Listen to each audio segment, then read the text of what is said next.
gariin namaa mataa isaa kana buqqee mataa isaa kana warra taaloo rifeensaa dalagu qofaa ciree maallaqa irraa fudhata irraa fayyadama malee namni irraa fayyadamu jaan jechuu.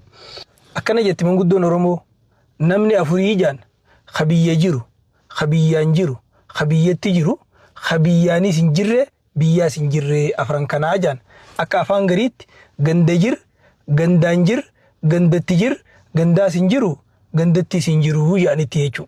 Akkanatti bakka afran kanatti addaan qoodan akka waa'ee beekumsaa keessatti namni ifiin beekuu fi itti himan beekuu fi ifiinis hin beekne itti himanis hin beekne jaanitti.